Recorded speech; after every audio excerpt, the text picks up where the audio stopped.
50 साल की उम्र में बतौर अभिनेता अपना करियर शुरू करने वाले अभिनेता ए.के. हंगल ने कई सालों तक अलग अलग किरदार निभाकर अपने दर्शकों का भरपूर मनोरंजन किया। 1 फरवरी 1917 को कश्मीरी परिवार में जन्म लेने वाले ए.के. हंगल ने 26 अगस्त 2012 को दुनिया को अलविदा कह दिया। ए.के. हंगल ने 60 से 70 के दशक में ज़्यादातर फिल्मों में पिता या फिर चाचा का किरदार निभाया।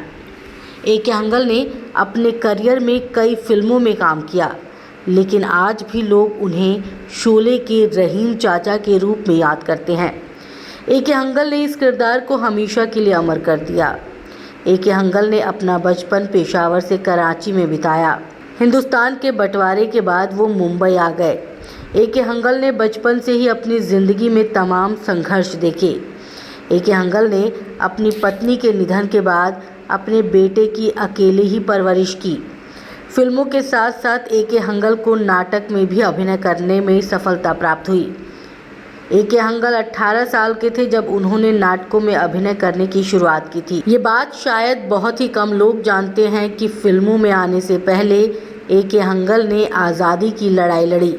मार्क्सवादी होने की वजह से वो कराची की जेल में 3 साल तक कैद में रहे, लेकिन साल 1949 में जेल से छूटने के बाद ए.के. हंगल अपने पूरे परिवार के साथ मुंबई आ गए।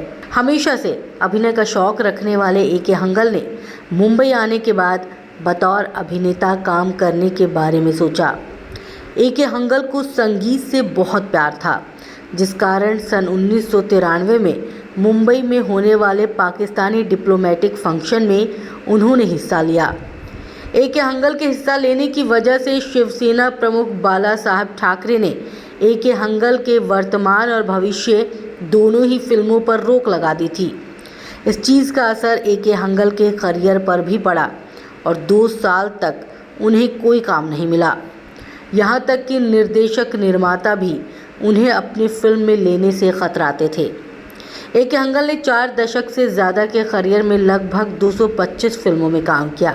50 साल की उम्र में बॉलीवुड में अपनी शुरुआत करने वाले ए.के. हंगल ने 96 साल की उम्र में व्हीलचेयर पर बैठकर फैशन परेड भी अटेंड की थी। इतना ही नहीं, 97 साल की उम्र में उन्होंने एनिमेटेड फिल्म में अपनी आवाज़ भी दी थी। अपने आखिरी के समय में वो टीवी शो मधुबाला में भी नजर आए थे। फिल्म शोले में ए.के. हंगल ने रहीम चाचा का किरदार निभाया था।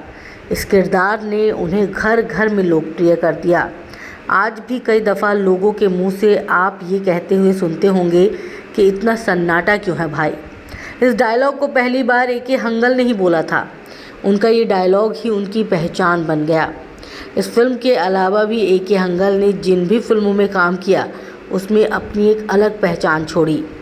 इंडस्ट्री में एक पुरानी कहावत है कि उगते सूरज को सब सलाम करते हैं।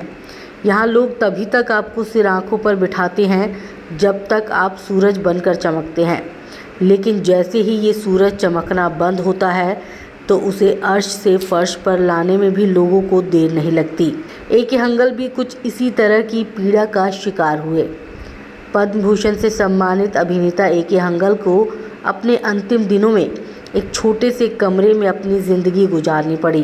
95 साल की उम्र में अपने बेटे के साथ ए.के. हंगल छोटे से घर में रह रहे थे। ए.के. हंगल की ज़िंदगी में एक समय ऐसा भी था जब उनके पास दवाई खरीदने तक के पैसे नहीं थे। उस दौरान कई सितारों ने आगे बढ़कर उनकी मदद की।